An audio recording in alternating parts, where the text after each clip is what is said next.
You're listening to the Daily Mishnah Podcast with Benedict.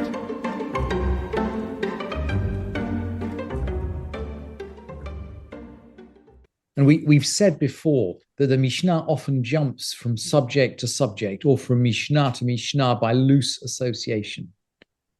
And we closed yesterday on the third Mishnah of the second chapter with the idea that there is a forbidden relationship with a Netina and with a non-Jew. There are certain forbidden marital relationships.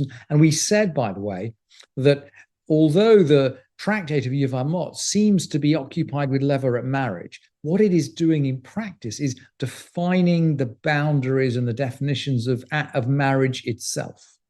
That's really why it takes up so much space at the beginning of the order of women.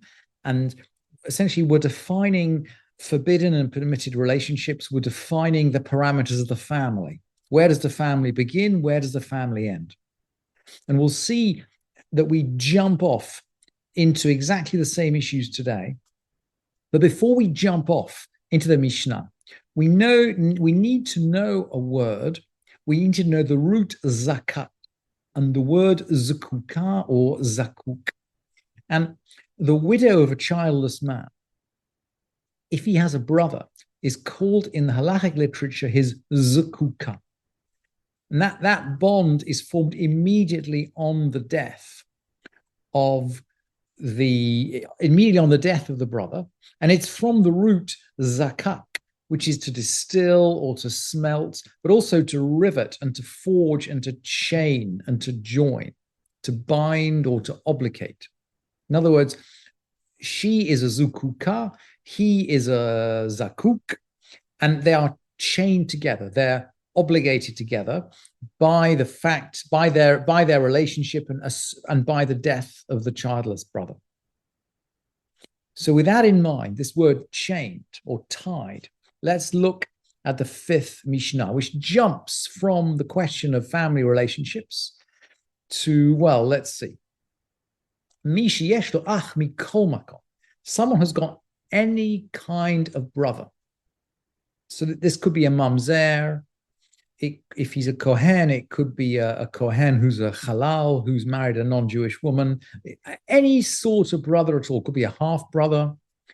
Someone who's got any kind of brother. Zokek et eshet achiv. He ties. The word is zokek, the word we just learned. Zokek et eshet achiv. He ties his brother's wife to have yibum.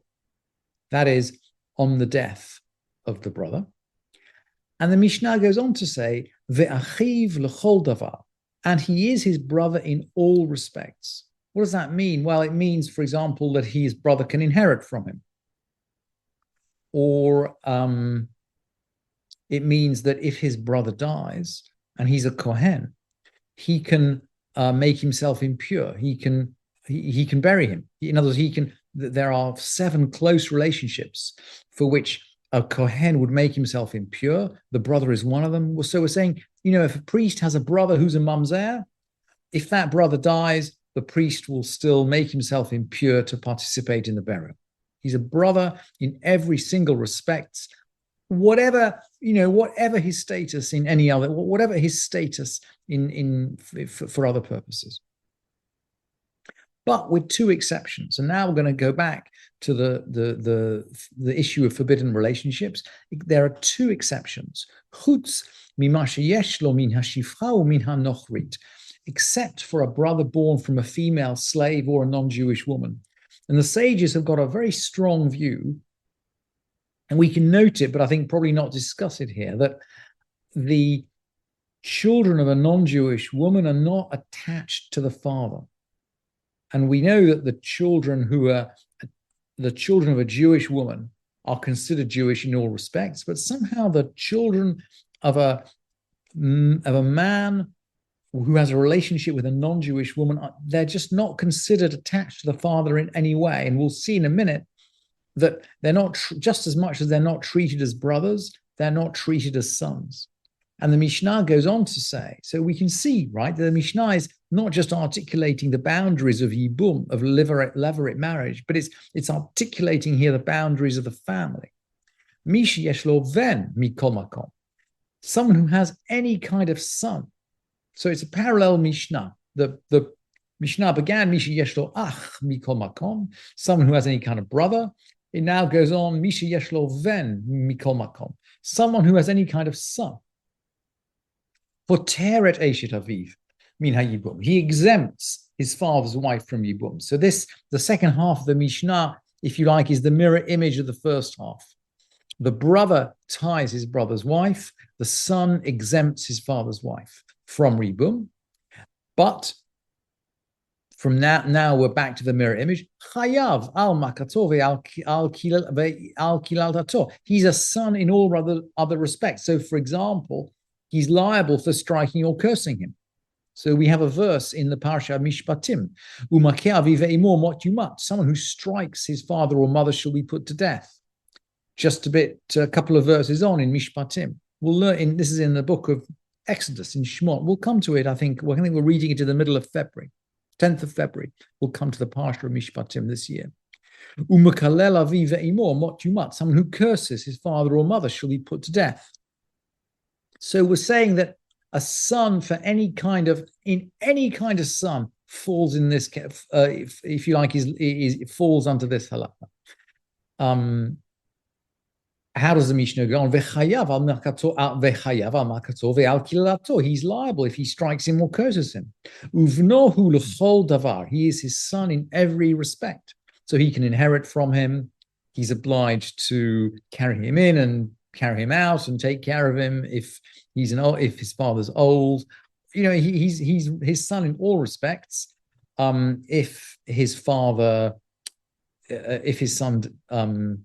If the son is a mamzer, then this still applies. But even if the son is a mamzer, if the father is a kohen, then the father would still be allowed to become impure in order to participate in his burial. In other words, he's a son for all purposes, whatever his status in other regards, but with the same exceptions. Chutz mima sheyeshlo mina shifcha umina nochrit, except for the son of a female slave or a non-Jewish woman. And it's very interesting. The Gemara tries to learn this out from a verse.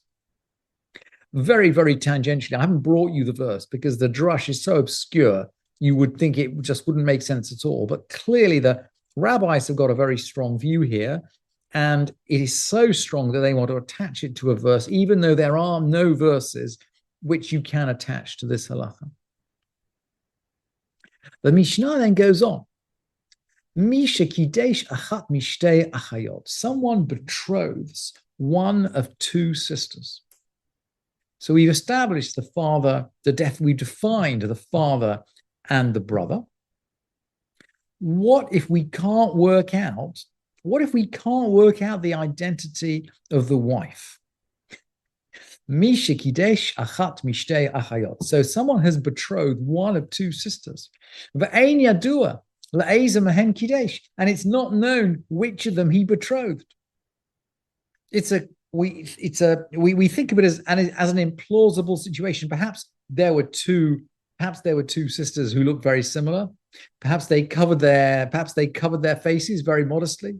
Perhaps this is a reason not to kind of cover your face too modestly if you're just getting engaged. Perhaps he actually says to them, look, I'm happy to marry one of you.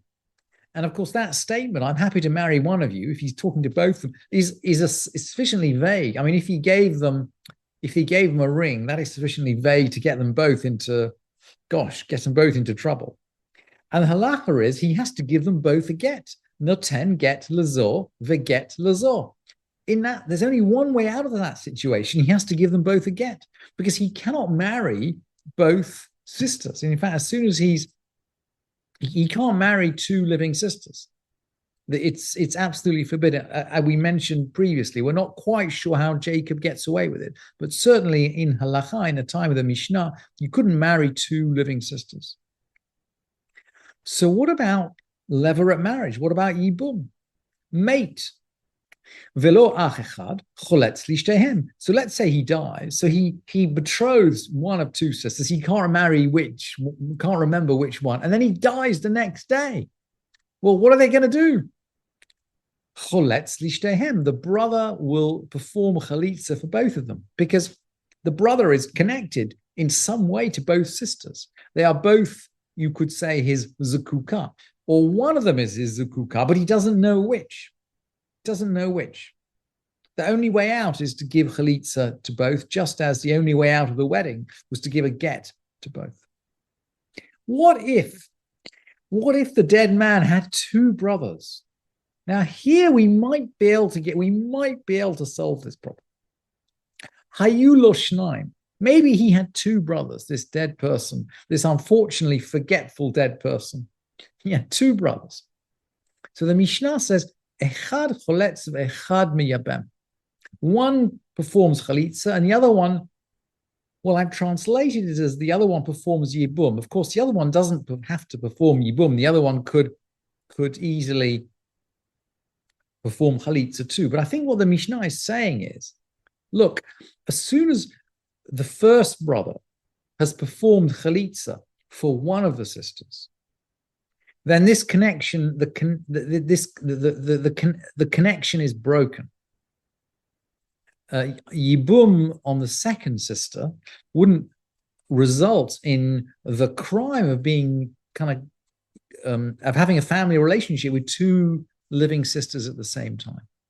So the first one, we can't do yibum on the first one because even one brother can't carry out yibum on the first one because he doesn't know which one. And he's essentially connected as a zakuk, he's connected to both of them.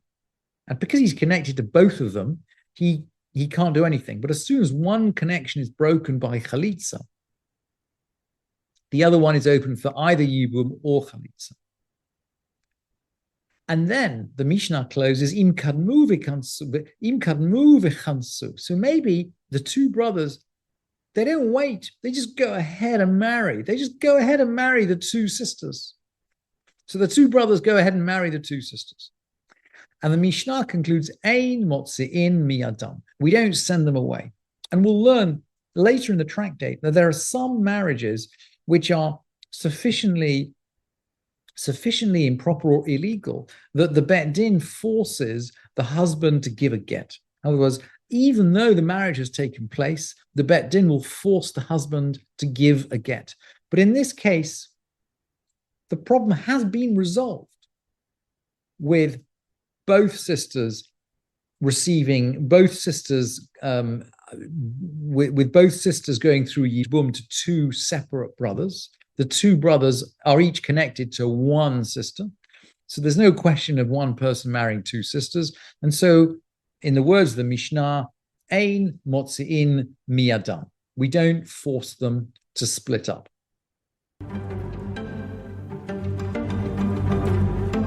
Thank you for listening to this edition of the Daily Mishnah Podcast with Benedict.